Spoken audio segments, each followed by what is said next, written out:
Muy bien, muy buenas noches. Gracias a todos quienes están presentes. Espero que Fräulein Klein se pueda conectar todavía. Sin embargo, su hermano está presente, a quienes saludamos muy especialmente. Para la Fundación Colombo Alemana es un placer realmente tenerlos de vuelta a todos ustedes y seguir explorando en la historia de SCATA. La conferencia la hacemos en asocio con la Reserva Naval de Barranquilla, y la razón de ello es que dentro de la celebración del bicentenario de la Armada Nacional nos hemos propuesto reconstruir parte de la historia de la Armada de Colombia, y de hecho la Armada de Colombia en su historia está muy vinculada con el desarrollo del río Magdalena y el desarrollo de SCATA, especialmente porque fue SCATA quien en su momento tenía las instalaciones que hoy en día son de la Armada Nacional. De nuevo, una gran bienvenida. Mauricio, creo que tú inicia la presentación, o la va a iniciar Jaime. Jaime. Bueno. Jaime, el auditorio es tuyo. Puedes proseguir. Muchas gracias, Carlos. Muy buenas noches a todos. Como vicepresidente de la Academia Colombiana de Historia Aérea, nuevamente quiero agradecer a la Fundación Colombo Alemana de Barranquilla, que nos ha prestado siempre su plataforma para este tipo de conferencias, y realmente para nosotros ha sido muy interesante poder presentar nuestros trabajos ante ustedes, y quiero pues agradecer mucho a Carlos Lindemeyer y su equipo, que ha hecho posible estas presentaciones. Para todos es bien sabido, esta es ya nuestra 8ª conferencia dedicada únicamente a la historia de SCATA. Como ustedes bien saben, SCATA va de 1919, desde la fundación, hasta 1940, cuando cambia de nombre a Avianca. Entonces, este periodo lo hemos escogido muy especialmente porque es el periodo mediante el cual todo el personal alemán hizo que la empresa fuera un éxito. Y por eso la fundación nos ha apoyado siempre para resaltar el personal alemán que trabajó en la empresa desde 1919 hasta 1940. La conferencia de hoy es específicamente dedicada a lo que fue la sección científica, que fue un área muy específica de la SCATA, y como Mauricio nos va a comentar, fue la que realmente hizo que la empresa fuera un éxito, teniendo en cuenta que era posiblemente uno de los grupos que generaba dividendos para los socios y para la empresa. Entonces, sin más preámbulo, yo quiero darle la palabra a Mauricio para que empecemos la conferencia. Hoy tenemos sorpresas increíbles que no habíamos conocido antes, y obviamente la presencia muy especial de don Jorge Klein, y esperemos que en un futuro Margarita también pueda ver esta conferencia, que también va a quedar grabada. Entonces, bienvenido Jorge, y adelante Mauricio. Listo, Jaime. Bueno, voy a compartir la pantalla. Tenemos aquí en la presentación, ¿sí?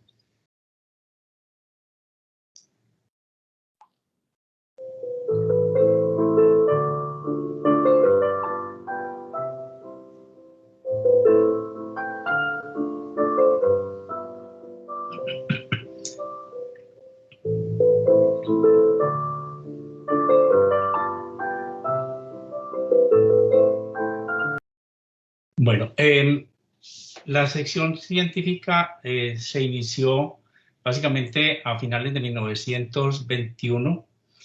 Sabemos que Peter von Bauer había viajado a Alemania en 1920, apoyado por la SCATA para tratar de negociar con la Junkers más aviones, porque en ese momento la SCATA tenía 2 aviones, de los cuales uno tenía problemas, que se había accidentado en Bogotá y todavía no había sido reparado. Entonces SCATA estaba solamente volando con un solo avión, von Bauer se fue con la idea de ir a Alemania a negociar los otros aviones, pero su idea básica, que era la que le había planteado Stacta, era trabajar sobre una sección científica dedicada fundamentalmente a lo que era la cartografía.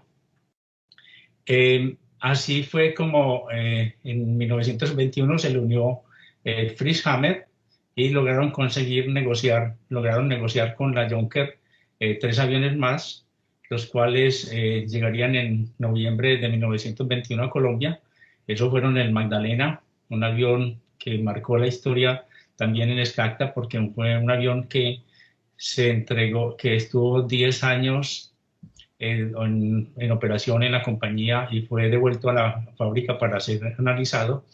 El Cauca y el Caldas, el A-10, que fue el destinado, el que se acondicionó en principio para la sección científica. En octubre habían llegado ya von Bauer y llegó también Hermann Kohl, que fue el que se nombró como el director básico de la sección científica. O sea, no, en principio fue von Bauer, pero después conoceremos a Kohl como el director de la sección científica. Después, años más tarde, él pasaría a la presidencia de la Stacta, pero fue un personaje muy importante dentro de la compañía, ¿sí? Este era el logo de la sección científica. Vemos un poco el logo con símbolos también muy masónicos. Este fue el avión Caldas, que fue el que se destinó para la sección científica. El avión se le hizo una adaptación en el fondo del avión, o sea, en el piso del avión, para hacer un agujero y poder colocar las cámaras. También en los laterales se hicieron perforaciones. Una cuestión muy importante de la cartografía, que fue la que inició la sección científica, era la forma como se tomaban las fotografías. El avión iba siguiendo unos trazos de una ruta especial, acondicionado a una altura que era importante de acuerdo con el foco y las características de la cámara y del tamaño de plano que querían, o sea, de la escala en que iban a trabajar los planos. El avión hacía un recorrido e iba traslapando las fotografías con la función de poderlas ver después en los estereoscopios, que se podía mirar esas fotografías traslapadas en el estereoscopio y se podía ver la topografía en 3 dimensiones. El primer trabajo básico, fuera de un trabajo que se logró, el primer básico fue en la frontera con Venezuela. Había una misión suiza que estaba trabajando sobre esta definición de límites en esta zona del Catatumbo, en esta área del Catatumbo, en el área del Catatumbo, donde se estaban definiendo los procesos, o sea, los límites. La misión suiza se había encontrado con un problema muy grande en que esta zona era completamente selvática, impenetrable, y como le comentaba yo, alguien hoy mismo, alguien que le pueda ayudar, Carlos, Gretel está tratando de conectarse, o de pronto Jorge, me dice que no le quiere entrar la conexión a Gretel, a Margarita. Sí, bueno, esta zona era una zona completamente impenetrable, y fuera de eso tenía unas tribus que eran los motilones, que era una tribu que se dice que eran caníbales, y a esa zona no se entraba, era impenetrable. O sea, el director de la misión suiza se encontró ante esa situación donde no encontraba salida en la forma de cómo iban a levantar los planos de esa zona.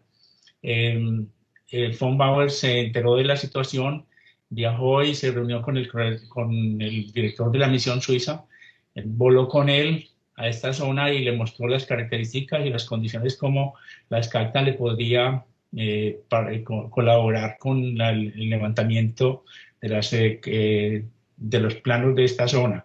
Hay un hecho muy importante en todo esto, es que a la misión científica de la SCACTA hicieron varias visitas. Una de las visitas fue del Estado Mayor del Ejército Colombiano, que en el mismo año 23 fueron a ver las características de lo que estaba ofreciendo la SCACTA y mostraban de cómo en los informes que se presentaron de que en Colombia en 1911 se había iniciado los estudios cartográficos, o sea, para desarrollar estábamos diciendo de que se hizo un estudio o sea, se estaban haciendo unas planchas en forma con topógrafos sobre pues, o sea, haciendo planos sobre el territorio colombiano. En 1911 se iniciaron esos planos y como en 3 años solamente lograron recorrer como 800 kilómetros de planos, o sea, decía el encargado de esos planos le tuvieron que suspender porque decía que al paso que iban para desarrollar estos planos se podrían tardar hasta 160 generaciones de colombianos bregando a sacar los planos de Colombia por el territorio que había, ¿sí? O sea, entonces se dio una gran ventaja en la aerofotografía y es una de las ventajas, pues, de las cosas que le dio y sobre todo con el trabajo que se logró hacer con la sección científica en la frontera con Venezuela, le dio un gran auge a esta sección científica.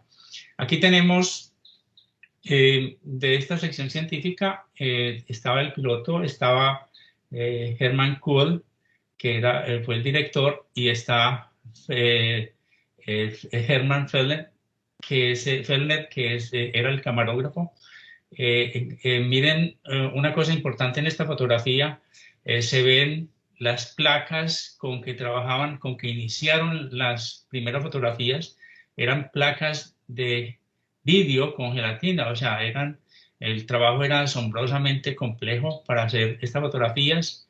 Miremos la cámara, eran cámaras, este era el tipo de cámara que utilizaron, que era una cámara de Carl 6, y en la parte de atrás, aquí se ve donde se ponía el vídeo, ¿sí? O sea, en vez de película tenían vídeos. Las primeras fotografías se hicieron con vídeos. La importancia era el lente que se utilizara, porque el lente le permitía coordinar o sea, la altura a la que podían trabajar y el tamaño que podían desarrollar, ampliar, hacer la ampliación de los planos. Estas eran el tipo de cámaras que se estaban utilizando cuando se realizó el trabajo de Venezuela. Participaron, aquí están en las fotos de Fellner, está Francisco Pereira, que era el mecánico colombiano que trabajó en ese momento con la sección científica durante ese trabajo en Venezuela, y está Hermann Kuhl, que fue el que sería director de la sección científica. Están otros técnicos, aquí está Friedrich Weber y el piloto Oswald Schwetz, ¿sí? A ver, voy a presentarles en este momento, o sea, a Margarita, ya nosotros pasamos esto con anticipación para que escucharan el relato. Margarita es hija de Klein, ¿sí? De Heinrich Klein, que fue topógrafo, se vinculó con la SCACTA, con la sección científica en 1924, y posteriormente sería el último director de la sección científica.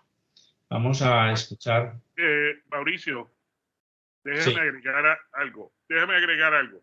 Margarita Klein es cariñosamente recordada en Barranquilla como Tante Gretel. Tante Gretel fue mi profesora en kindergarten. Fue la profesora de muchas generaciones de egresados del colegio alemán, un ser realmente amado por todos los que salimos del colegio alemán en esa generación, de unos recuerdos invaluables. Puedes seguir. Sí, ella me comentó hoy de que alguien de los que había sido alumno de ella había compartido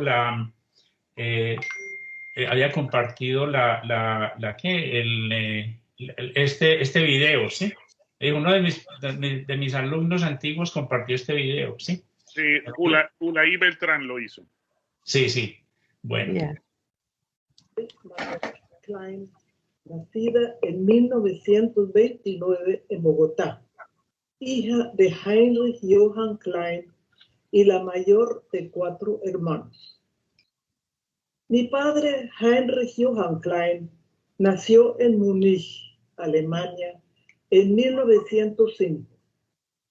Se graduó como topógrafo, pero no consiguió empleo en su profesión cuando en 1924 salió en la prensa local que una firma aéreo colombo-alemana estaban buscando un topógrafo para trabajar en Colombia. Se presentó y firmó contrato, se embarcó rumbo a Barranquilla para luego llegar por tren a Bogotá. Entró a trabajar en la sección científica de la empresa SCATA, Sociedad Colombo-Alemana de Transportes Aéreos, en 1924. Yo me acuerdo muy bien del estereoscopio con que trabajaba mi padre para dibujar los mapas que se necesitaban para la orientación de los pilotos. La cartografía necesaria para tal fin aún no existía. En una misión de exploración voló con el piloto Franz Peer un área. Se cayeron en el alto del Gualanday y el avión quedó parado en la cabeza. Él se golpeó la cabeza, pero el piloto quedó mal herido. Cuando él se dio cuenta que el avión estaba goteando combustible, sacó al piloto de la nave para llevarlo lejos del avión. En 1934, la compañía lo envió a la selva a buscar el avión von Kron y rescatar la remesa de oro y platino. Nuevamente, en 1938, en una misión especial de exploración, sobrevoló con el piloto von Wrangel y el mecánico Lovich un área cuando se dieron cuenta que el combustible del avión se estaba acabando. Ya era muy tarde para llegar a un aeropuerto y resolvieron aterrizar en un banco de arena llamado Sacamujer en el río Magdalena. Y en 1939, nuevamente, la empresa lo mandó a buscar el avión Leticia, que estaba en misión de trabajo, pero desafortunadamente el avión nunca se encontró. En el avión venía el señor Hermann Fellner, director de la sección científica y muy amigo de mi padre, y al final él lo reemplazó como director. Bueno, esta es una fotografía de Klein durante la misión de rescate de los restos del von Kron. Recordemos que este fue un accidente en el Chocó, en el cual se accidentó este anfibio con una carga muy grande de oro y platino, y lo encontraron los vaqueros. El oro y toda la carga que lleva el avión junto con el correo se rescataron completamente, y el que organizó la expedición fue Klein. Esta es una fotografía de veranillo de los años más o menos 20, 25, 20, 24, 25. Vemos que estaba el hangar a la izquierda, el hangar que está a la izquierda todavía existe, y al lado derecho fue donde se construyó el hangar grande que hoy en día existe en Barranquilla. La sección científica estuvo en Bogotá. Alguien me preguntaba por qué en Bogotá. Resulta que por condiciones de temperatura, Bogotá era más propicio para el revelado de la fotografía. También se necesitaba, en el proceso se necesitaba energía, se necesitaba muchísima agua. Entonces, por eso la sección científica, más que todo por la cuestión de temperatura, porque con las temperaturas y con la humedad de Barranquilla, las películas se embombaban y lo mismo que el papel fotográfico era más complicado de trabajar en Barranquilla, y por eso la sección científica se trasladó a Bogotá. Esta es una sala donde se ve la composición que hacían con los cientos de fotografías. Me dice Gretel que no fue capaz de comunicarse. Bueno, de conectarse. Yo le pedí su correo para mandarle el link, pero no me lo mandó. Ya, sí, no, ya me está escribiendo por Messenger. Bueno, aquí estamos, o sea, miremos cómo iban trabajando. Ellos utilizaban también un estetoscopio manual más pequeñito que el que vimos ahora, y con ese iban cuadrando las fotografías y acomodándolas. Vemos que las fotografías van traslapadas unas con otras para poder ajustar y poder ver los niveles y poder hacer después el dibujo de los planos. Este es ya una de las cámaras. Después llegaron cámaras más muchísimo mejores. Este avión aquí está equipado con dos cámaras, una cámara vertical y una cámara oblicua, porque era importante en el desarrollo de la fotografía ir tomando las fotografías verticales y tomar fotografías oblicuas que después podían con eso organizar más fácil todo el trabajo, y se prestaba para otros tipos de trabajos con las oblicuas. A ver, aquí se ve la cámara. Es una cámara que la encontramos mucho pues ya era con rollo. O sea, miremos que ahí tiene el carrusel. Aquí en la parte de la izquierda está el carrusel. Aquí está una de esas cámaras. Ya esta la vemos montada después en el Ford Trimotor. Es una cámara que también tenía aquí unos cauchos. Iba montada sobre unos cauchos que amortiguaban la vibración del avión. O sea, tenía todos los controles. Había también otra cosa importante que de pronto no vimos en uno de los aviones, es que había una hélice que ayudaba a controlar el disparo y la programación de la distancia en que se tomaban las fotografías. Aquí está el avión Leticia en el aeropuerto de Bogotá. El pequeño acontecimiento de un aterrizaje no planeado. El avión Leticia, un trimotor Ford.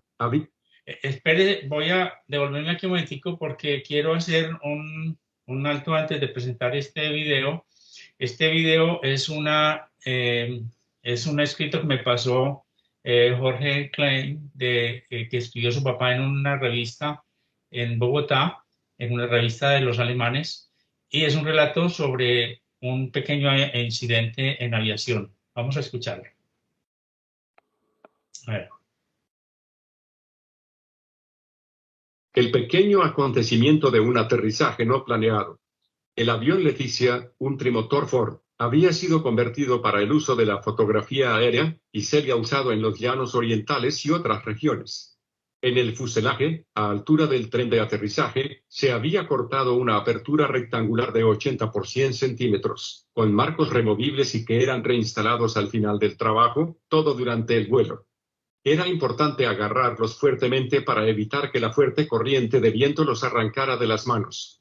Durante el año de 1938 estábamos volando un contrato fotográfico en una región con densa selva y pocos habitantes, que a grandes rasgos quedaba entre los ríos Carare y Yopón.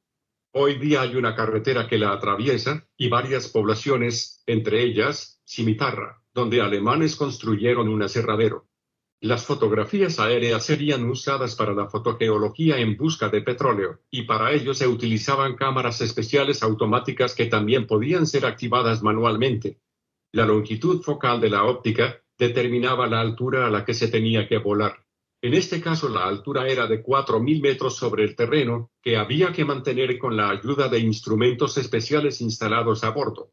Los reportes meteorológicos diarios desde Palanquero y Puerto Berrío indicaban un día, hacia las 10 de la mañana, con delgada capa de nubes que se estaban disipando por encima de la región a fotografiar. Ese día, uno de los aviones se encontraba en los llanos orientales, tomando fotos de unas 3.000 hectáreas. Alrededor de las 10:30 decoló el Leticia, piloteado por Olaf von Urangel, con Vela Lobby como mecánico y yo como observador y operador del equipo fotográfico. Desde el entonces aeropuerto de techo, hoy día Ciudad Kennedy, volamos inicialmente en dirección Palanquero y el río Magdalena, al cual llegamos ya a una altura de 3.500 metros. Seguimos el río hasta Puerto Boyacá en el territorio Vázquez, donde en la actualidad se encuentran los campos petroleros. Como el terreno a fotografiar se encuentra a una altura promedio de 500 metros, tuvimos que ascender hasta 4.500 metros. Mientras nos dirigíamos a la región a fotografiar, le di instrucciones al piloto de cómo volar las franjas y lugar donde comenzaríamos. Hacía un frío terrible a esa altura y por la escotilla entraba un ventarrón que, si no hubiéramos asegurado todo dentro de la cabina, tendríamos un remolino. Yo me había vestido con atuendo de piloto con gorra y gafas protectoras y mediante señales manuales daba instrucciones al piloto sobre la dirección de vuelo para cada tira, que había que mantener estrictamente para no perder el empate con la tira de regreso. Deriva y velocidad, enfoque y tiempo de exposición eran calculados y se programaba la secuencia de tomas. El tiempo era maravilloso, solamente algunos cirros se encontraban sobre nosotros a una altura de 6.000 a 7.000 metros, que no afectaban la luminosidad. Todo funcionaba de maravilla.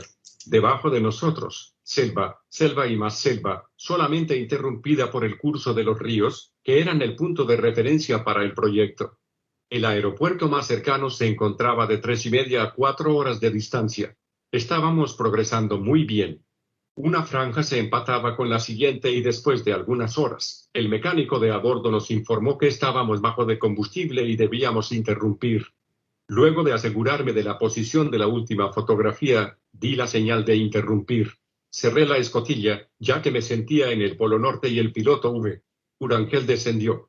Ya nos encontrábamos a unos 3.000 metros de altura, sobre el río Carare y yo estaba ocupado controlando las casetas y anotando los detalles del vuelo, cuando uno de los motores comenzó a toser. Eso no era trágico, ya que se podía volar con 2 motores, pero luego de equilibrar el combustible en los tanques, los 2 restantes motores comenzaron a fallar, tosiendo y estornudando, creando una situación más seria. Para entonces yo me encontraba en la cabina de mando, y a mi pregunta sobre lo que estaba pasando, von Urangel solo me dijo, nos quedamos sin combustible. Entre el piloto, el mecánico y yo, discutimos la situación, mientras el avión perdía altura, lentamente, ya que nada ha quedado arriba. Esos cuervos lentos de antaño, y en especial el trimotor Ford, tenían alas más grandes que los aviones modernos que se mantienen en el aire, más por el empuje de las turbinas que por el tamaño de sus alas. Inicialmente planeamos en dirección del río Magdalena, para evitar una caída en la selva. Yo ya me había familiarizado con la selva en 1934 en la misión de rescate del von Kron, y prefería nadar por mi vida, que ser devorado por la selva. El piloto von Urangel trataba de mantener el avión en el aire el mayor tiempo posible, para tener la oportunidad de buscar un lugar adecuado para un aterrizaje. Entre tanto se había establecido una animada comunicación radial entre las bases de Barranquilla, Bogotá y la cabina de mando. Nosotros les informamos que trataríamos de hacer un aterrizaje de emergencia en las cercanías del río. Las estaciones de tierra afirmaron el recibo del SOS, nos desearon suerte y comunicaron que mantendrían la frecuencia radial abierta. Entre tanto planeábamos sobre el río, 1900, 800 metros de altura, en las cercanías de Nare, en busca del mejor lugar para un aterrizaje forzoso. Maizales, cultivos de caña de azúcar, pastales con ganado fueron considerados, cuando nos tropezamos con una isla en el río Magdalena. Sacamujer, como supimos más tarde, no era un banco de arena con caimanes, sino una verdadera isla con matorrales, leña y troncas, atravesada por una franja llena de escombros, probablemente un antiguo brazo del río. Desde Nare, los habitantes observaban el extraño avión que cruzaba el cielo en silencio y siguieron las maniobras que hacíamos. Yo ya había asegurado todas las partes móviles del equipo fotográfico de la mejor manera posible en el vuelo de salida al río. Cuando nos pusimos de acuerdo de aterrizar en la isla, le dimos nuestra posición a las bases de radiocomunicación y nuevamente nos desearon mucha suerte y nos dieron a entender que mantendrían la radial abierta, pero en silencio. Recogimos la antena y nos apretamos los cinturones de seguridad. El piloto me señaló con el pulgar hacia arriba y yo le contesté de igual manera.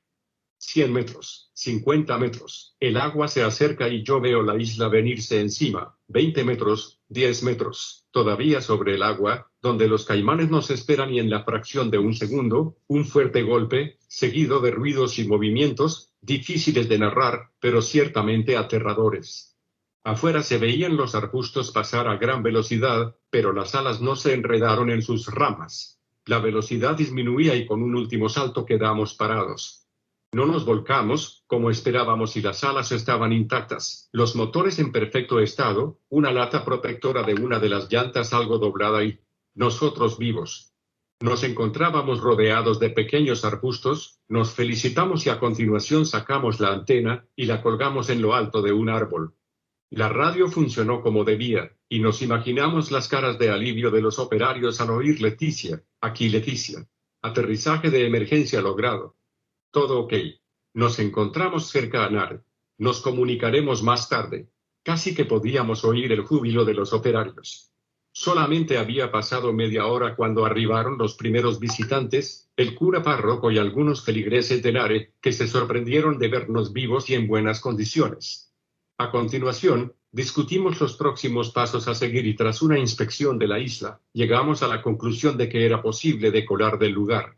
Al párroco y sus acompañantes les pedimos el favor de traer pica, palas, hachas y machetes para convertir la isla en una pista aérea.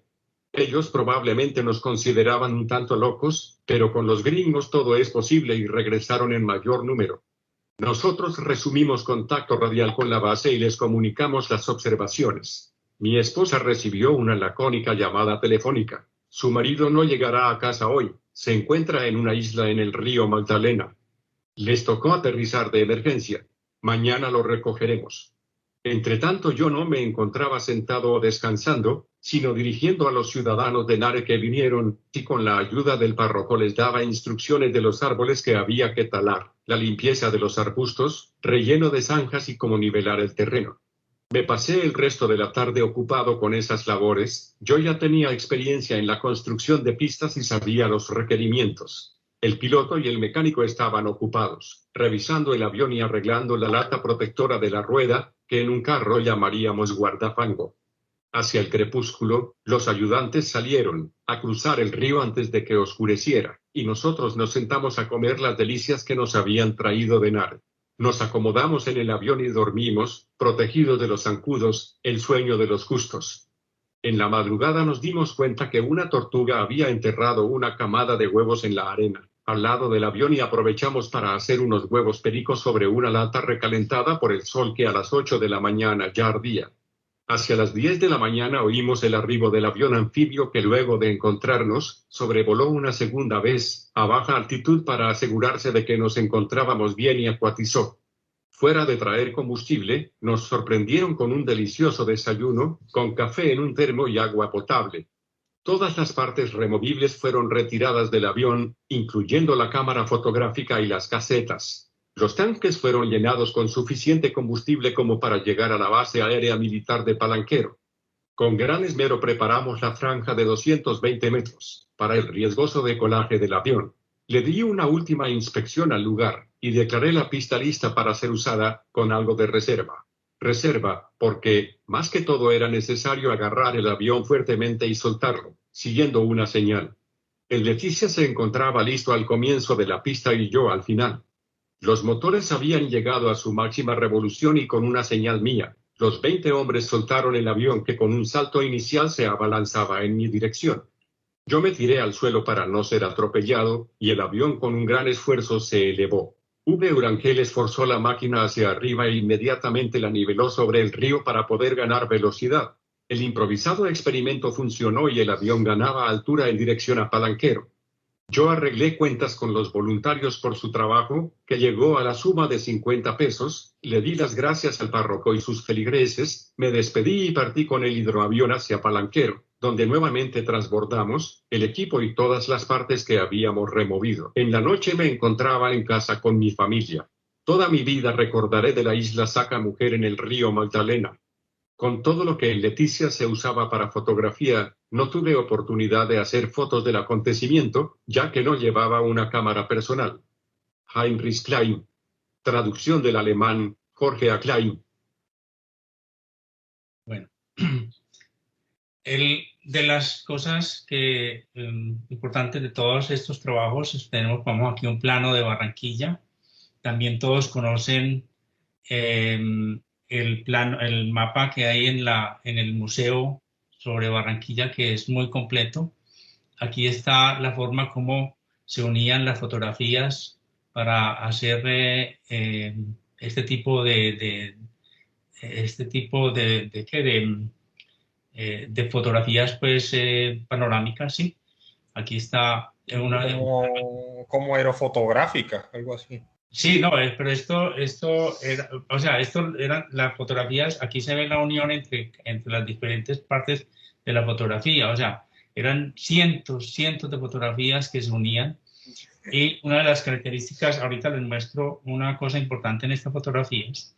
Estos son cosas de fotografías que de las áreas que se tomaban también. Esta es la zona petrolera. O sea, Barranca Bermeja, eso parece la refinería de la Tropical Oil, sí, en Barranca Bermeja. Eso es Barranca Bermeja. Aquí tenemos otras poblaciones, sí, o sea, voy a mostrarles rápidamente. Aquí está el primer avión que fue el Caldas, el Caldas, o sea, miremos la característica de este avión.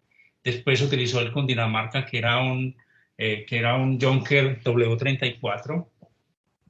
Este es el Junker del Cundinamarca. Este avión se utilizó más o menos como del 30 al 32, porque este avión lo adquirió, se le vendió a la patrulla aérea. Después de estos aviones también está aquí otro, el W-32, que era el Pacífico. Miremos, aquí están mire cómo trabajaban, cómo les tocaba trabajar a estos... y a este personal técnico de la SCACTA, de la sección científica. Mira el escritorio, cómo trabajaban. Este es en el Pacífico, haciendo fotografías en esa zona del Chocó, su machete aquí para defenderse. Miren, aquí en esta foto es muy interesante porque aquí se ve el avión en la parte inferior derecha. Aterrizaban estos en el mar, en esa zona del Chocó. Este es el Leticia, que fue el otro avión que se utilizó para la sección científica, que fue en el que se mató un grupo de SCACTA en el año 39 de la sección científica, que desaparecieron. Este avión nunca se encontró con el personal que iba a bordo. Esta es la forma como de lo que nos comentaba Klein, de la forma como este es el herraje con que conectaban las cámaras. Ahí estaba el agujero, después lo sellaban. También se ve la silla donde iba el operario ahí sentado y se alcanza a ver al fondo allá en los controles del portimotor. Este es el estereoscopio. Es fundamental una cosa en este estereoscopio, y es que aquí se puede ver también en el centro del estereoscopio. No sé si la gente conoce lo que era un pantógrafo. Aquí está el pantógrafo con el que hacían las ampliaciones. O sea, este pantógrafo, la persona iba trabajando aquí con estos binóculos, en los espejos reflejaba sobre las fotografías, Sí, y él iba moviendo esta punta y se ve. ¿Ven el mouse o no ven el mouse? sí, o sea, un pantógrafo era un sistema, era una especie de mecanismo de 4 barras que te permitía hacer, por ejemplo, si tú querías trazar una línea ampliada o Sí, reducida, era, dependiendo de la proporción de tu pantógrafo, tú podías determinar en qué tamaño lo querías hacer. sí, o sea, Podías determinar. el pantógrafo se gradúa, o sea, tiene un punto Exacto. fijo, tiene un punto fijo y tiene un punto que va abriendo y va ajustando, entonces él va dibujando aquí con esta punta y en el otro lado va trabajando la punta que va dibujando, y con esto hacían los planos, hacían la ampliación de los planos. Tante Gretel. Ah, mira Sí, yo tú. aparecí, al fin aparecí con la ayuda de Carlitos. Carlitos, ¿Viste? Ya era hora que yo pudiera hacer algo por ti, ¿ves? Carlitos me salvó. Ah, qué Ya era lindo. hora. Gretel me hablaba muy lindo de estos aparatos porque ella recuerda perfectamente estas oficinas. En esta oficina podemos ver perfectamente la mesa de dibujo. Está aquí el pantógrafo, o sea, aquí está el pantógrafo. Aquí están las series de fotografías con que ellos iban trabajando. Aquí se ve el pantógrafo cómo está programado para ir dibujando. Esta es una ampliadora. Vemos, esta es de las primeras ampliadoras que tuvo la Scacta. O sea, aquí, si pueden ver, aquí está o sea, el lente y las partes de la ampliadora de fotografías. Aquí está la sección, pues el área donde estaban todos los químicos con que trabajaban. Aquí están, se puede ver aquí un rollo, cómo hacían, o sea, este es para hacer impresión, o sea, miren que aquí está la forma para hacer la impresión, aquí está el rollo y aquí están las planchas que bajaban, aquí están los químicos, aquí está todo ese trabajo que se iba haciendo. Hay cosas interesantes porque vamos, lo que ven a ustedes aquí a la izquierda es una máquina heliográfica, estamos hablando de los años 30. Tenía una lámpara que subía y bajaba, era circular, entonces se ponía un plano y se ponía el papel sensible, se le ponía la luz y después salía la copia, era para hacer copias heliográficas. Aquí está una ampliadora más grande, ya una 6, mucho más grande. Aquí está el plano de Barranquilla, que es muy importante, este plano. Este es el que tienen allá en el museo, ¿no es cierto? Sí, Sí. ese es el que está en el colegio, exactamente. El colegio, sí. Bueno, aquí estábamos las rutas en el año 38 de cómo estaban ya la cobertura de las rutas que tenía la Scacta. Eh, vamos a ver, vamos una serie de fotografías. Este veranillo, aquí ya con los aviones de la Pan American. Aquí están de los estudios que hacían. Esta es una mina de oro, sí. Esta sí la conocen. Este es Medellín, ¿sí? Esto es cuando el accidente de Gardel. Este es el aeropuerto La Herrera de Medellín. Este es un plano del aeropuerto de Medellín, o sea, unas fotografías aéreas. Aquí se ven perfectamente las uniones entre las diferentes fotos. Mire cómo casaba perfectamente todo. Estos son como unas 10 o como unas 20 fotos, ¿sí? Las fotos venían marcadas. Hay una cosa importante que yo quería resaltar, y es que el trabajo, hoy aquí no puse esa foto. Hay una foto muy importante en esto, y es la forma como cuando se tomaban las fotografías aéreas, la cámara tenía una especie de bulbo redondo con un bulbito para ver el nivel. Entonces, cuando el avión tomaba la foto, ese bulbo salía en cada una de las fotografías, se montaba en un equipo especial para que desde ese equipo se pudiera rectificar la fotografía y cuando ya se revelara fuera perfectamente vertical la fotografía. Bueno, les iba a mostrar esto. Aquí se ve esto, ¿no es cierto? ¿Sí están viendo Sí, esto? señor. Bueno. Sí, señor. Sí, en efecto. Bueno, una de las cosas que hemos hecho es coger todo mucho de ese material de Scacta y recuperarlo. Una de las cosas como esta está los informes que nos dan muchísima, o sea, obtenemos muchísimos recursos de los informes. Aquí están los informes desde el año 22 hasta el año 38, no están todos. Nos va mostrando la historia de Scacta. Vamos aquí en el primer informe del año 22 nos habla no de sección científica, sino de departamento científico que ya estaba operando. Vamos recorriendo con los informes. Este es un informe que se pasó en julio de 1923 y que se mandó a Alemania. El archivo original estaba en alemán. Aquí está todo lo que era porque específicamente es el segundo semestre del año 22, no lo encontramos, entonces lo cogimos de allá de Alemania. Aquí está la forma como se manejaba, vamos, el número de viajes, el número de horas de vuelo, kilómetros recorridos. Y nos habla aquí, vamos, nuestra sección científica ha trabajado sistemáticamente en el campo de la organización de la aerolínea Santander. O sea, la sección científica tenía afuera de lo que era la elaboración de planos, también trabajaba en lo que era en los aeropuertos, trabajaba en lo que era el correo, trabajaba también en un departamento que montaron para hacer publicidad. O sea, tenían muchos campos. O sea, una de las propagandas que encontramos muchas veces en la prensa es ofreciendo los servicios de los técnicos especialistas que tenía la sección científica para reparar instrumentos de alta calidad, de alta precisión. Entonces allí se reparaban también. Están los balances. Después vamos del año 24, otro balance. Vamos a ver aquí la sección técnica, la sección de tráfico, la sección científica. Entonces aquí nos va dando lo que iba haciendo la sección científica en ese tiempo. No están los balances. Y así vamos recorriendo las distintas partes, o sea, de lo que iba haciendo la sección científica. Este es uno de ellos. Otro es un documento que nos pasó Manuel, o sea, Manuel nos ha proporcionado, Manuel algo nos ha proporcionado mucho material. Uno de estos materiales muy bonitos que tenemos es una propaganda que tenía la sección científica.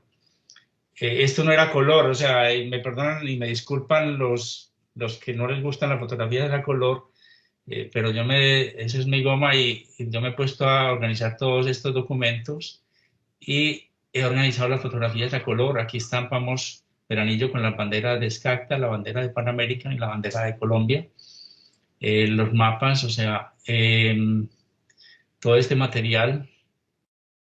Voy a mostrarles aquí que quería mostrarles esta, porque es que yo digo que muchas veces con esta fotografía de color encontramos mucho más detalles de los que vemos en las otras fotos. Mire, la foto era de Maracaibo, la que estábamos alegando, y las que veían a Barranquilla y en Maracaibo, ¿sí?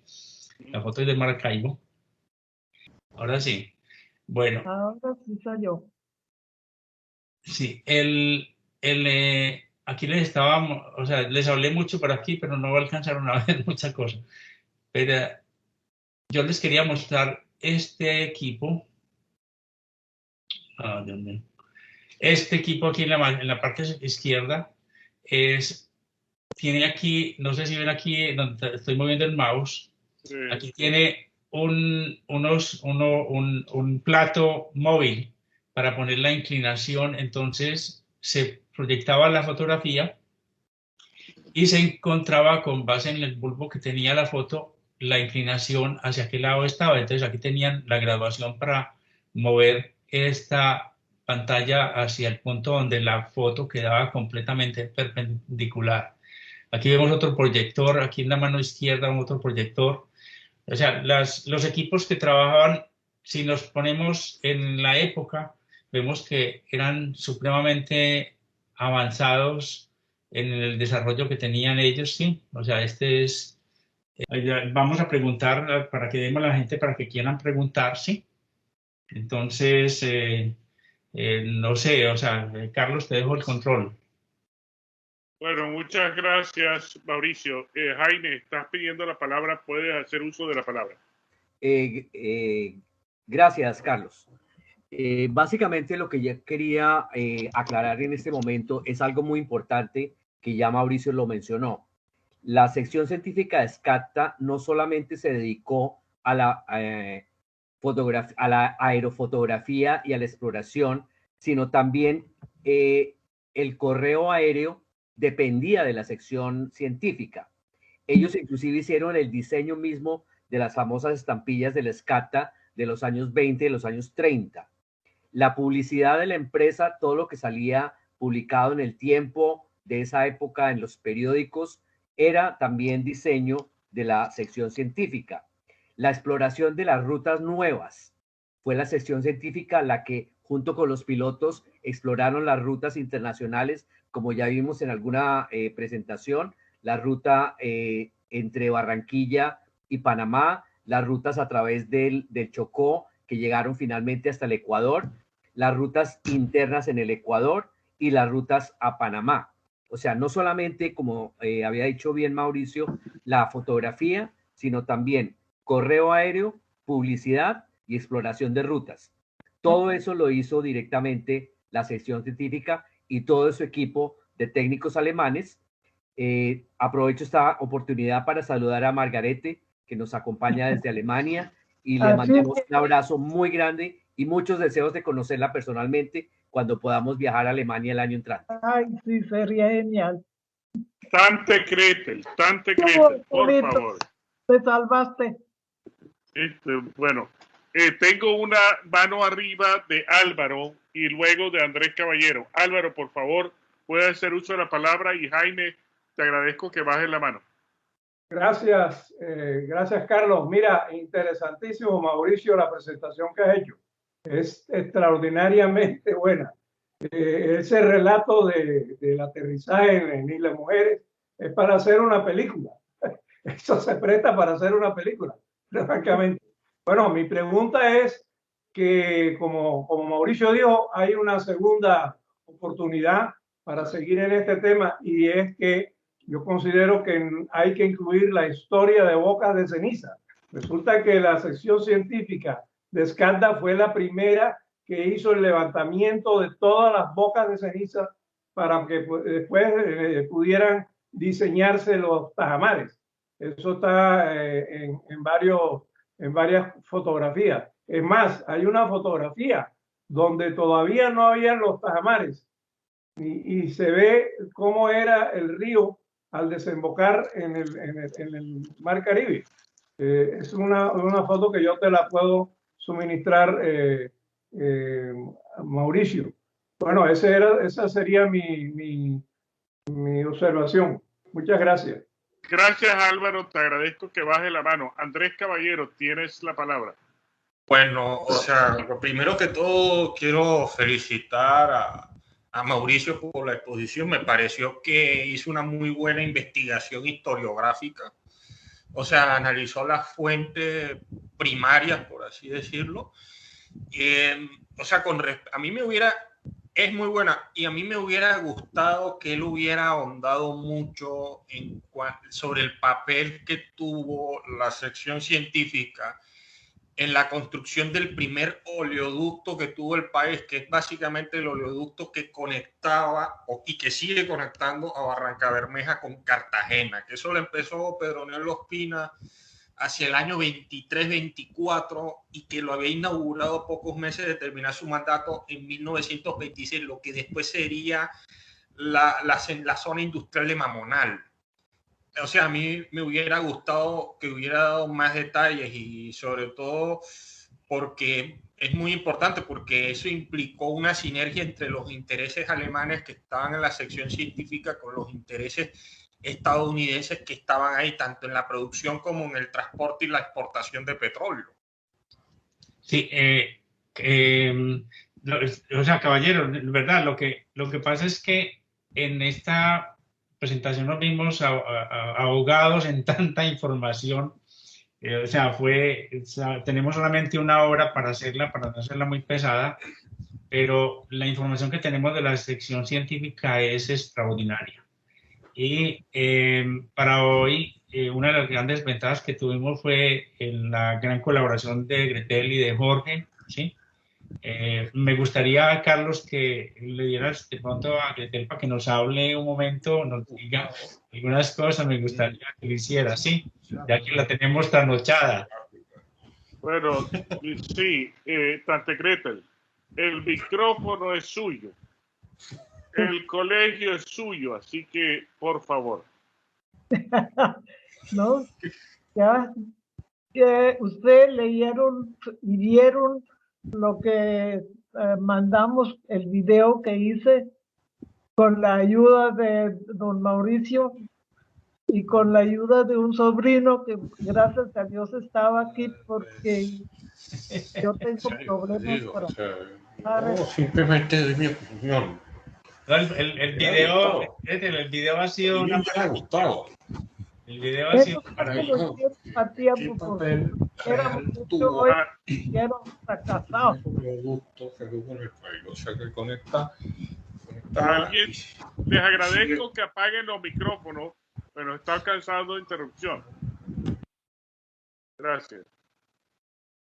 Tante Gretel, ahora sí, qué pena. No pasó nada. No, que digo que gracias a Dios el video lo hicimos antes, porque si lo hubiéramos dejado para hoy hubiera sido un fracaso. Pero que muy bueno, y entonces me alegro que al fin con la ayuda de Carlitos pude entrar hoy, porque no tengo mucha maña para estar manejar estas cosas nuevas. Bueno, sí, no entendemos, pero muchas gracias por la compañía. Para nosotros siempre es una enorme, gigantesca alegría tenerla a usted aquí con nosotros. Gracias, lo mismo. Igual que cuando en kindergarten, así que... Que ya nos conocemos desde cuando era niño chiquito. Imagínate, tienes 62 años de conocerme. Ajá.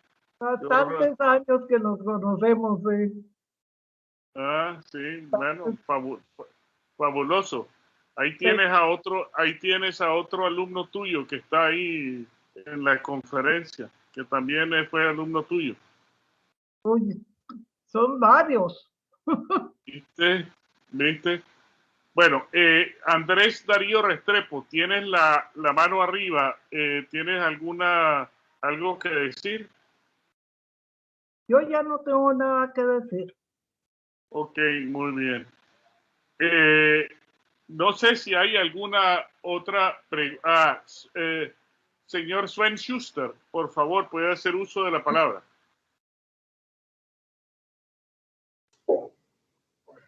¿Me ven? Sí, gracias, muchas gracias por la invitación y bueno, muchas gracias Mauricio por la presentación, era muy interesante, había muchas cosas que no había visto antes.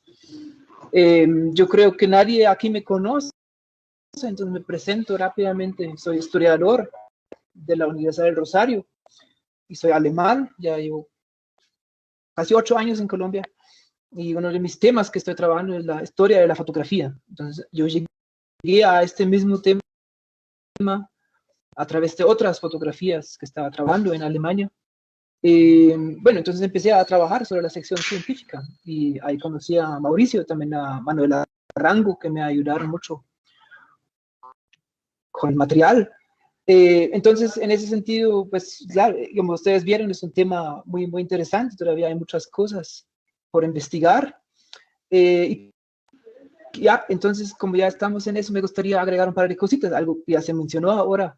Yo estaba entonces trabajando los últimos 2 años en un trabajo sobre los orígenes de la sección científica. Entonces me enfoqué en otro personaje, un personaje que ustedes ya mencionaron, que es Hermann Fellner. ¿Sí? Hermann Fellner también llegó en el 21, él llegó en diciembre, y él era el primer aerofotógrafo de la SCATA. O sea, él era el encargado de estas primeras misiones y pude llegar a su nieta en Alemania, que es Susanna Müller-Fellner. Y ella tiene, entre otras cosas, Ella vive en Sinsheim, en Baden-Württemberg, sí. Y entre otras cosas, ella tiene un informe completo de esta misión al Catatumbo, por ejemplo. Esta es una de las principales fuentes que usé para el trabajo que hice. Y bueno, también tengo buenas noticias sobre este trabajo. Acabo de recibirlas, de hecho, que lo van a publicar en una revista estadounidense. Se lo traduje al inglés, en la revista Historical Geography. Pero como estos procesos son muy largos, va a salir el próximo año. Entonces yo estoy pensando, mientras tanto, tal vez con Mauricio, elaborar una versión un poco más amplia en castellano para ustedes, que también podrían colgar en la página de la SCATA.co. Y ahí tienen también la información sobre algunas de las cosas que se mencionaron ahora. Por ejemplo, la SCATA fue fundada por von Bauer como una empresa aerofotográfica. Él no quería transporte al inicio, de hecho. Eso queda muy claro en los protocolos de Junkers de Múnich. Pues eran de Dessau, ahora en Múnich. Porque su plan era, de hecho, al inicio quería una empresa que solo funcionaba con capital de empresas mineras. Su plan era que la aerofotografía sería un instrumento, ¿no?, para fomentar el extractivismo. Solo después de un tiempo, ya también para darle una base más sólida, cambiaron a transporte de correo. Entonces, la idea de la aerofotografía desde el inicio. Por eso la SCATA también era pionera de esa tecnología en América Latina. Al mismo tiempo, solo en Brasil también había aerofotografía en el 21.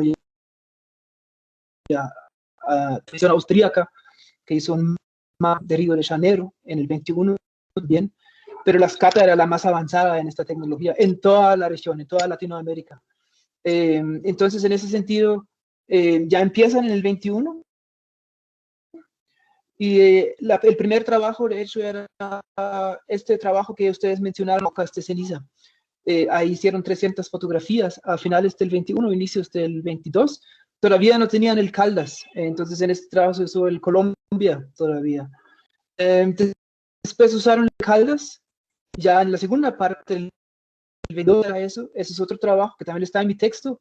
Eso es el trabajo que mencionó el señor ahora, la pipeline de Barranca Bermeja hasta no es Cartagena, hasta, ¿cómo se llama la ciudad? Ahí termina la pipeline, ¿no? Ahí también hicieron, Mamunal. no, tampoco, era Mamunal, Mamunal. Yes. Y ahí hicieron este en el 22 para 2 empresas, para Tropical Oil y para Andean. Esos eran empresas, digamos, falsas, de hecho, porque eran Standard Oil. Entonces, eso fue un truco, digamos, para escapar las leyes antitrust, etc. Y este trabajo era el segundo trabajo grande. Ahí también hicieron cientos de fotografías, miles de fotografías tal vez. Ahora, alguien tiene su micrófono prendido. Yo. Que no se escucha ahora. Y después de esto llegó el trabajo grande en el 23 que mencionaron ustedes, el del Catatumbo, ¿no? Y eso es muy importante. Fue la primera vez en la historia que se delimitó una frontera internacional con ese método, con la aerofotografía. Y eso también fue publicitado en todo el mundo. En Alemania también salieron artículos sobre esto. Y es en este artículo que escribía, ahí lo ven en detalle, ¿no? Cómo entran realmente a la selva, incluso entran en contacto con los indígenas allá, tanto con en el lado venezolano, que se llegaron desde el lago de Maracaibo, llegaron allá, pero también con los famosos motilones, que en realidad no existen. Los motilones es un nombre despectivo, de hecho, en realidad son varios tribus diferentes, como los Yukpa, etc. Entonces, el relato de Hermann Fellner, también muchas fotos, es muy y es bien interesante, ¿no? Como la gente se relaciona con esto, con el avión, una vaina que nunca habían visto, como pues para ellos era algo increíble, ¿no? Entonces ellos también describen cómo los indígenas los tocaron porque pensaron que eran dioses que habían bajado del cielo y cosas así. Entonces, bien interesante ese relato. Y yo creo que también hay que verlo un poco en el contexto global, todo esto, porque la aerofotografía se expandió muy rápido desde ahí en en América Latina, en parte promovido por la Juncas, que eso fue, Sudamérica era un gran mercado para ellos, que todavía estaba libre, ¿no? Una buena parte del mundo en esa época, hay que verlo también, eran colonias de las grandes potencias, Sudamérica no. Entonces también ahí promovieron la aerofotografía como un proyecto que permitía a los estados delimitar sus territorios, promover proyectos extractivistas y todo esto. Entonces, después de Colombia, eso se expandió en muchos otros países, en Brasil, en Bolivia, etcétera, incluso en Suecia, en Irán, o sea, en Persia en esa época. Entonces era un fenómeno global, y para la Juncas y para la República de Weimar, que también subsidiaba muchas de esas empresas, también era una forma, ¿no?, de ganar prestigio. Y también, pues como el Tratado de Versalles tenía muchas restricciones sobre el ejército, sobre la marina, y la aviación también era una forma de mostrar avances que otros países no tenían, y la aerofotografía era una. Durante un tiempo la empresa Junkers y también Zeiss y estas empresas eran los líderes en estas tecnologías, ¿no? Entonces esto se expandió mucho en toda la región, siendo la SCATA la empresa más avanzada. Incluso, eso también lo mencionó alguien ahora, se encargaron de la publicidad también y muchas otras cosas. Incluso hicieron películas, o sea, de propaganda también, claro, pero incluso el inicio del cine colombiano tiene que ver con la sección científica, ¿no? Por ejemplo, una de las primeras películas que conocemos, La tragedia del silencio se llama la película, es sobre la lepra, fue también producida por la sección científica, porque todavía aquí los hermanos Acevero no tenían la misma tecnología que la SCATA sí tenía. Realmente tuvo mucho impacto en muchos campos durante un tiempo, ¿no? En cuanto a los años 30, todavía hay muchos huecos, eso sí. Entonces, por ejemplo, no tengo tan claro cuál era el papel de Fellner en los años 30. Por ejemplo, yo no sabía que él era el último director de la sección científica, porque no aparece mucho sobre él ya en los documentos. No sé muy bien cómo es la relación entre el Instituto Militar Geográfico o el IGAC y la SCATA, porque ellos a la final fueron los que también llevaron la aerofotografía allá, en el 35. Y también, por último, eso es algo que voy a explorar pronto en Alemania, que voy a viajar en diciembre. En el 20 llegó un señor muy importante a la SCATA, que llegaron así científicos a la sección científica, era normal, porque había muchas pasantías y todo esto.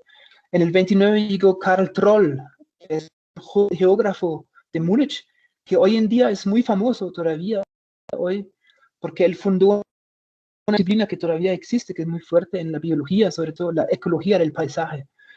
Y aunque hay mucho sobre Karl Troll, mucha literatura, muy pocos relacionan esta ecología del paisaje con sus días en la sección científica. 2 años estuvo con la sección científica, pero yo creo que él aprendió todo allá, porque la aerofotografía sería la herramienta que él usaría para fundar la ecología del paisaje más tarde, y él mismo también publicaría muchos libros sobre fotografía aérea. Entonces ahí todavía hay mucho potencial para la investigación, pero también sobre los inicios, ¿no? Por ejemplo, sobre von Baur es conocido que él antes de la Primera Guerra Mundial, él estuvo en esa expedición del Amazonas con Alexander Hamilton Rice, el geógrafo estadounidense, y de él sabemos, por ejemplo, que también era especialista de fotografía aérea. Incluso publicó también sobre estos temas, ¿no? Entonces también hay todavía muchas pistas para, tanto sobre los orígenes, sobre todo lo que derivaba de esa tecnología. Entonces, pues es un tema muy poco explorado y muy interesante. Digo, muchas gracias por la invitación, y cualquier cosa que salga, digamos, de esto, lo que estoy haciendo, igual me gustaría compartir con ustedes. Entonces, muchas gracias. Carlos, yo quisiera darle las gracias a Sven. O sea, yo conozco el trabajo de Sven, tiene una publicación que va a sacar la Universidad del Rosario que es extraordinaria. No, ya, Mauricio, ya no. O sea, ahora, como te dije, lo voy a publicar en una revista estadounidense. Bueno. Entonces demora un poco más, el próximo año debe salir esto. Porque yo, o sea, Sven tuvo la cortesía de mandarme el trabajo hace mucho tiempo, y yo lo conozco, pues me mandó muchísimas fotografías. Yo no he publicado nada de lo que me mandó Sven por respeto a su investigación, pero me alegra muchísimo lo que ha dicho Sven, porque yo no quería tocar nada de la investigación de él, en respeto a que él me había hecho parte de su investigación. Muchísimas gracias, Sven. ¿Sí?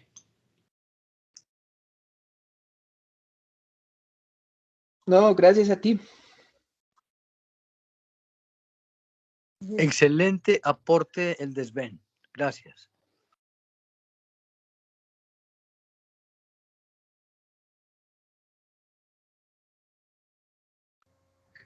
¿Quisiera intervenir?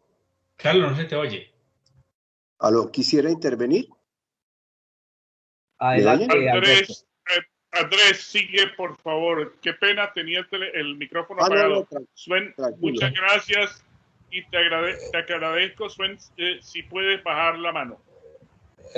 Bien, bueno, muy buenas noches a todos. Sí, la verdad es que las anotaciones que he hecho me parecen muy buenas y quisiera complementar con respecto a las actividades petrolíferas en Colombia. Es decir, es cierto, a Rockefeller, o sea, al patriarca de los Rockefeller, que tuvo una empresa gigantesca que se llamaba la Standard Oil Company, le abrieron un juicio antitrust, o sea, antimonopolio, hacia 1897, luego en 1901 lo obligan a dividir las empresas en, me parece que en una veintena de empresas. O sea, por ejemplo, la Standard Oil de Ohio, la Standard Oil de California y así sucesivamente.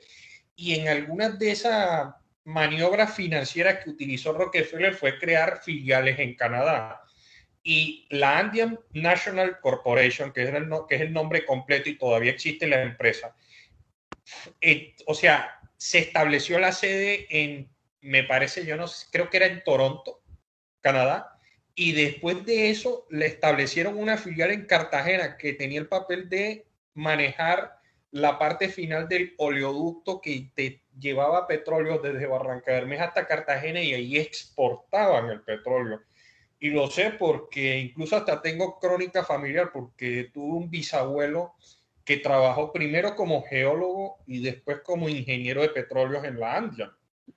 En fin, es para agregar, y muchísimas gracias en verdad por la contribución, porque va a ser muy buena. Ojalá salga muy pronto ese artículo, me gustaría leerlo. Sí, lo que pasa es que en la industria petrolera se divide en varios procesos. Uno es el upstream y otro el downstream. Correcto. Era muy común en las empresas del grupo Standard Oil, después Exxon, y aún todavía en las otras de las afiliadas o otras de las compañías, Chevron, etcétera. Todas estas empresas.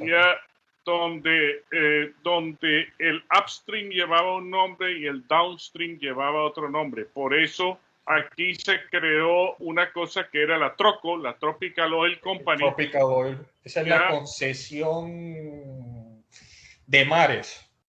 Empezó con la concesión de mares, era la parte del upstream, sacaba crudo, y la Andean Petroleum Company, que después dio lugar a la ESO colombiana, se supone que era la parte del downstream, o sea, el mercadeo, que la Andean cometió el crimen arquitectónico más grande que pudo, en mi concepto, en Cartagena, y fue construir el adefesio ese que construyeron dentro de la ciudad histórica. Mole, ¿se refiere al edificio ese gigantesco que tiene un carullo hoy en día?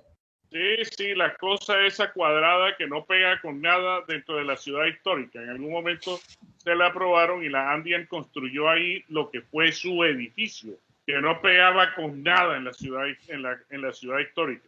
La Andean desaparece y da paso a la ESO colombiana. ESO colombiana después se convierte en ExxonMobil de Colombia, y por allá salió ExxonMobil Exploration y ExxonMobil Chemicals y qué sé yo. ¿Por qué le cuento eso? Porque yo pasé la mitad de mi vida metido dentro de ese conglomerado por todos lados del mundo.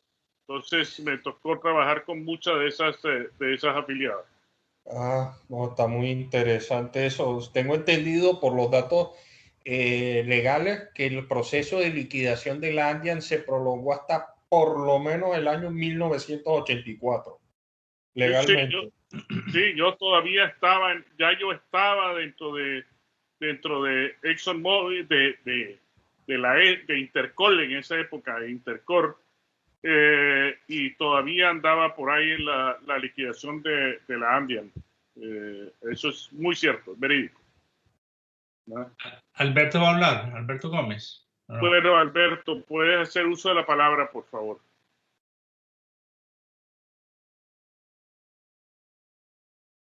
Alberto. No tienes el micrófono puesto, Alberto.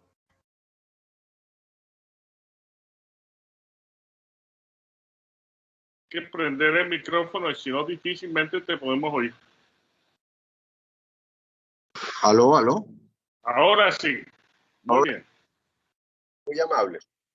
Primero, muy amables por la invitación. Realmente es un tema que es realmente infinito. Podemos trabajar muchísimo sobre ese tema de la historia de la aviación en Colombia. Primero voy a hacer una pregunta. Margaret, ¿tú fuiste profesora del Colegio Andino? Tante Gretel. Tante Gretel. Fue profesora del Colegio. Sí, claro que sí. 1960, digamos. Sí, No. porque me retiré como en el 74.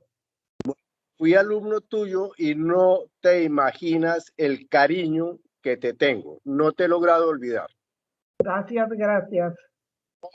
De verdad, cuando dijeron Tante Gretel, yo dije, wow. Yo es no la misma vieja, sí. Encontrarte en este escenario. Se me salieron las lágrimas, realmente. Hace años que estuve por allá. Yo entré al Colegio Alemán de Barranquilla 1956. Sí. Bueno. Y desde esa época tengo todavía alumnos con los que tengo hoy muchos contactos y para mí tengo 92 años y todavía puedo tener contacto con esos alumnos. Contacto muy de esa época. Eso es una cosa increíble y para mí maravillosa. Bueno, ahora hago una corta presentación mía. ¿Están oyendo o no? Sí, señor. Sí. Yo soy en efecto. Soy el director de proyectos del Museo del Río Magdalena. Ya hicimos una hermosa exposición hace 2 años y medio, antes de la pandemia, con el nombre más lindo que ustedes se pueden imaginar, el río que nos dio alas. Y es la historia de la navegación aérea a través del río Magdalena. La importancia del río Magdalena como pista de aterrizaje, por decirlo así, porque no había pistas para los hidroaviones de Skadda. Fue una hermosa, pero realmente una bella exposición. Y veo que el tema está para hacer otra exposición. Me pongo a disposición de todos ustedes para empezar a trabajar como dicen, un segundo tema de lo que fue esa historia tan hermosa de Skadda en el progreso de Colombia. Y no, sencillamente quería agradecerles, de verdad estoy muy emocionado con esta reunión y me pongo a la disposición de todos ustedes si quieren que trabajemos un tema muy lindo, museográfico, en Honda, Tolima, en el Museo del Río Magdalena. Por favor, estamos conectados en el mismo tema. Mira, Alberto, lo que tengo yo. Atlas del Río Magdalena. No, es que yo vi las fotografías y me emocioné tanto, que me tocó quitarle lo del audífono para no empezar a gritar. Bellísimo. Todo el material que tienen ustedes es de una, mira, de una importancia para que la gente, digamos, pues, joven entienda la importancia del río Magdalena, pero también la importancia de la aviación, o sea, de la historia de la aviación en Colombia, que se hace sobre el eje del río Magdalena.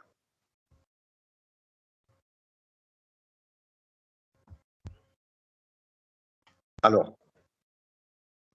¿Aló? Indudablemente. Sí, perfecto. Indudablemente. Alberto, quisiera que nos pusieras en el chat tu correo electrónico para contactarte directamente.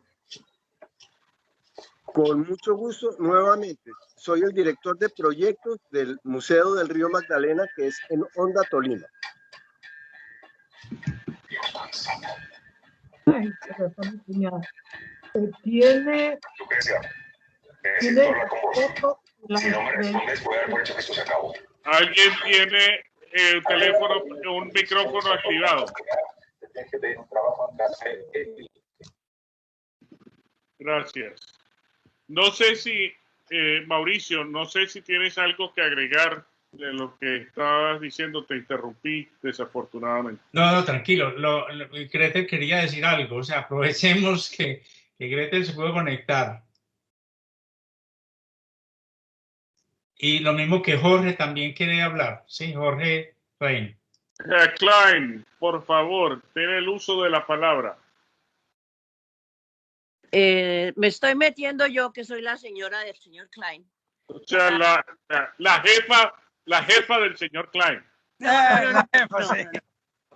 Verónica, para ustedes. Quería aclarar que Gretel, Margarete Gretel, como la llamamos, tante Gretel, ella fue directora del kinder del Colegio Andino en Bogotá también por muchos años. Y en esa misma época estuvo también como profesora de primaria la señora del hermano de Gretel y Jorge. Y estuve yo. Entonces el rector una vez comentó, si no me cuido, las Klein se cogen el Colegio Andino, porque estaba la directora del kinder, la profesora en primaria y yo en bachillerato. Solo para aclarar. Uy, qué mafia. Y, sí. ahora hay otro. ¿Otro dónde? ¿En el Colegio Andino? Klein como profesor en el Andino. Ah, el hijo de un sobrino. Una dinastía. Mira tú. Siempre ellos. Quiero añadir una pequeña cosa. Claro. La foto de donde mi papá se estrelló, que está parado el avión en las narices, ese fue en la mitad del río Magdalena. Ellos aterrizaron de emergencia en el río Magdalena. No fue la aterrizada de narices, sino aterrizaron en una isla en el río Magdalena cuando se les acabó el combustible con el avión Leticia. Así fue la cosa. Ok, muy interesante. Herr Klein, si no tiene más, por favor, si nos puede ayudar bajando la mano. La bajo. Ya, perfecto. Y lo mismo, tante Gretel, si puede bajar la mano. Bueno, no sé si alguien más quiere intervenir, aportar algo en esta discusión, en este foro, que indudablemente da mucho para trabajar. Mario, por favor. Primero, quiero expresar mis agradecimientos por haberme invitado a esta tan importante reunión histórica.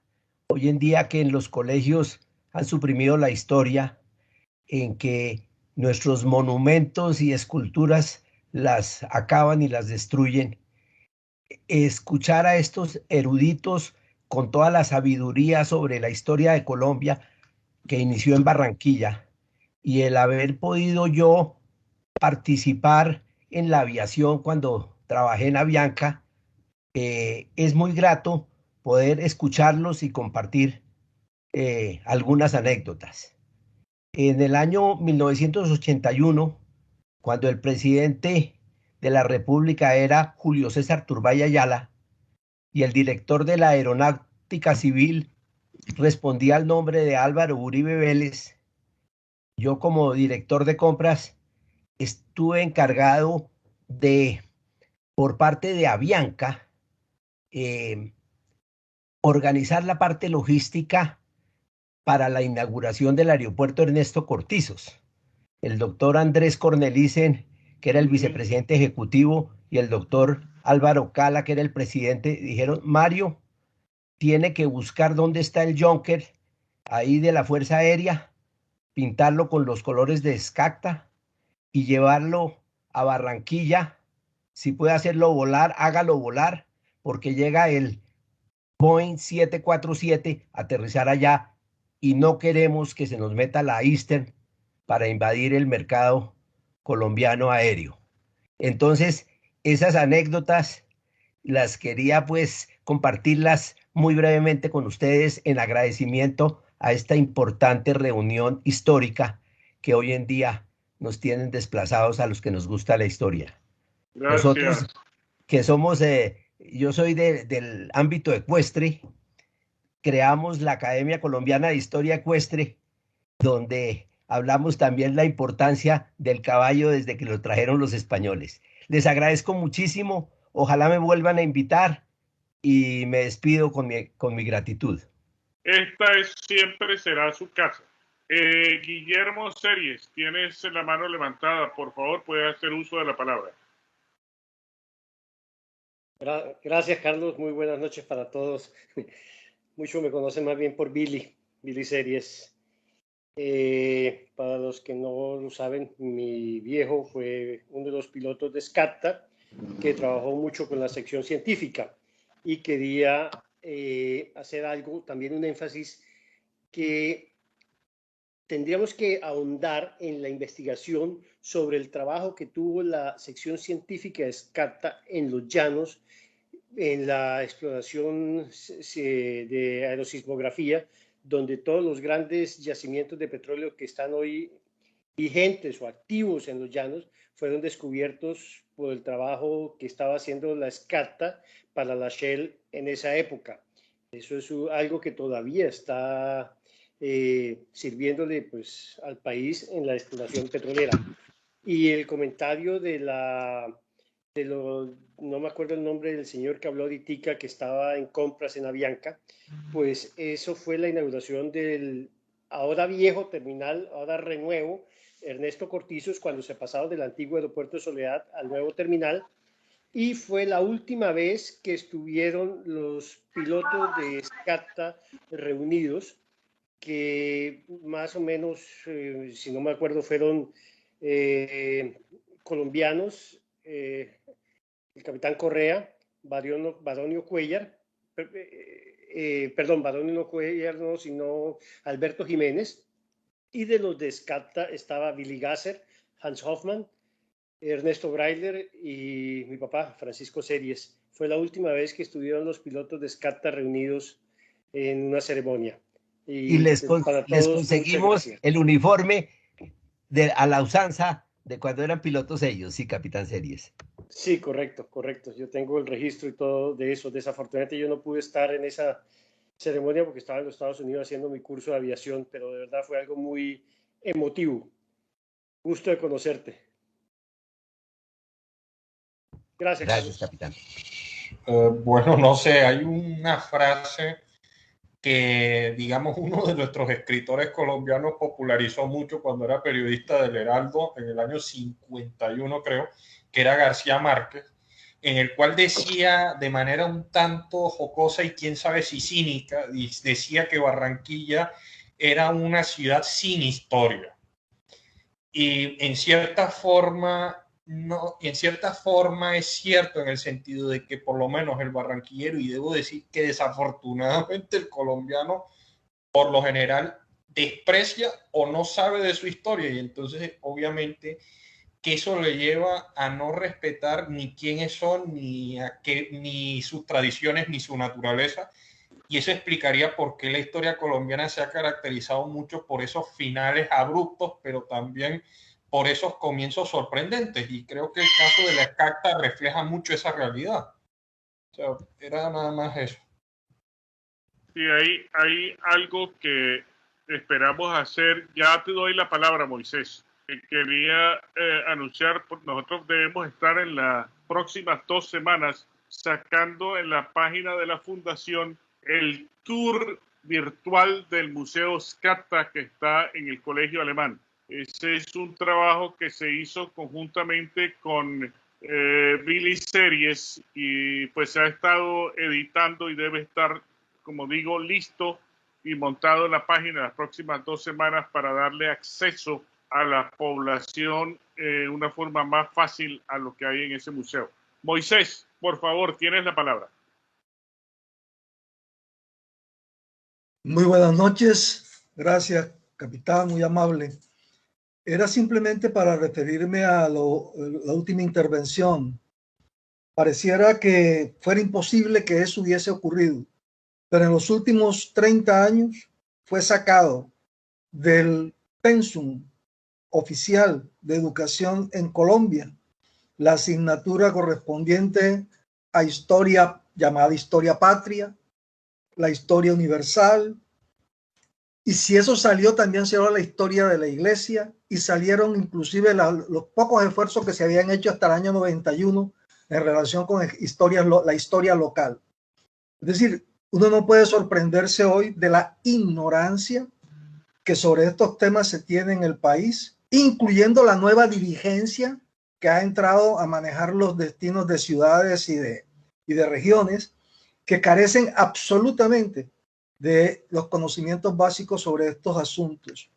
Y felicitar al capitán Linderbeyer en su esfuerzo por organizar este esfuerzo, alrededor del tema de la historia de la aviación en Barranquilla, en el río Magdalena, y esta empresa Scacta, y sugerir que se haga un esfuerzo, ya que disponemos de estos recursos de las tecnologías de la información y de las comunicaciones, para ver cómo se hace para interesar a las secretarías de educación de conectar este tipo de recursos que se tienen disponibles en tantas partes del país a las páginas o a los recursos de las plataformas educativas que actualmente existen. Eso se puede hacer, y quiera Dios que se tenga éxito en eso, porque la pobreza que tenemos en esta disciplina, en la formación de estudiantes de primaria, secundaria y, para colmo de males, en las universidades, ahora se coló un virus peor que el COVID-19, que es una cosa que llaman, si mal no recuerdo, pensamiento decolonizador. Es decir, de que ahora estamos inventándonos historias nuevas a partir de unos estereotipos ideologizados que sacrifican los hechos, los desvirtúan e imponen una narrativa que nada tiene que ver con lo que pasó realmente. Era eso lo que quería comentarle, capitán. Okay. Mario, gracias, Moisés, muy gentil. Quiero decirte que la Secretaría de Educación conoce lo que tenemos en el Colegio Alemán. Sin embargo, parece que las prioridades son otras, y así que no sé. Mario, tenías la mano arriba. Sí, señor, muchas gracias. Buenas noches nuevamente para todos. Concuerdo plenamente con las palabras expresadas por el señor Moisés. Es deplorable que en este país se hayan interrumpido las clases de historia. Es increíble eso, increíble. Eso por un lado. Por otro lado, quería preguntar a la familia Klein, que veo que es bastante numerosa y ligada en alguna forma a Scacta, que en Avianca hubo una niña, una auxiliar de vuelo, que se llamaba Anita Klein. Quería saber si era de la familia de ustedes. No era de la familia. Ok. Muchas gracias. Pensé que por el apellido y lo que ustedes relataban, pues creo que el apellido Klein está muy ligado entre sí, ¿no? Había más Klein en Colombia. Ya había más Klein. Ah, ya. Muchas gracias. Okay. Bueno, no sé si hay alguien que tenga alguna otra intervención. Si no, mi agradecimiento de nuevo a Mauricio, a Tante Gretel, a Jorge por haber participado en esta reunión, a Jaime Escobar, a nombre de la Fundación Colombo-Alemana, su presidente Felipe Heilbronn, y en mi nombre propio, muchas gracias por la participación. Estamos tratando, obviamente, con toda esta reconstrucción de historia, traer y tener muy presente la gran vinculación que tiene toda esta historia de Escata, todo el desarrollo del río Magdalena, el desarrollo de esta compañía en particular y sus vínculos con la Armada Nacional. No sé si ustedes saben que las instalaciones de Escata en Barranquilla hoy en día son las instalaciones de la Escuela Naval de Suboficiales, las instalaciones de Escata en Cartagena hoy en día son la Escuela de Manzanillo, las instalaciones de Escata en Buenaventura hoy en día son sede de la Brigada de Infantería de Marina, así que hay una relación muy estrecha entre el desarrollo de esta compañía y el desarrollo de nuestra Armada Nacional. A todos muchas gracias. Es un placer gigantesco realmente haber tenido a Tante Gretel a bordo. Para mí, y yo sé que para Felipe y para algunos de nosotros es de una especial alegría. Fue nuestra profesora, así que es hermoso poder tenerla a bordo y verla también de salud y tan clara. Y eso es una bendición del cielo. Muchas gracias realmente.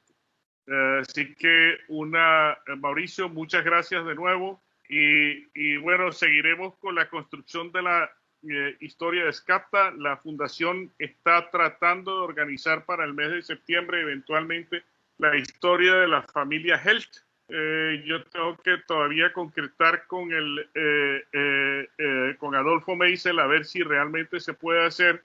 Y si no, seguiremos en la construcción de la historia de Escata, un hito que es muy importante en la historia y en el desarrollo del país. Tante Gretel, tienes la mano arriba, por favor. Pues quiero dar yo también las gracias. Estoy dichosa de haber logrado con tu ayuda de comunicarme con ustedes, porque yo sola no hubiera sido capaz. Para mí es genial poder estar en este grupo y Dios quiera que todavía yo pueda participar con lo que yo pueda participar. Lo haría con mucho gusto. Muchas gracias. Gracias a todos. Muchas gracias.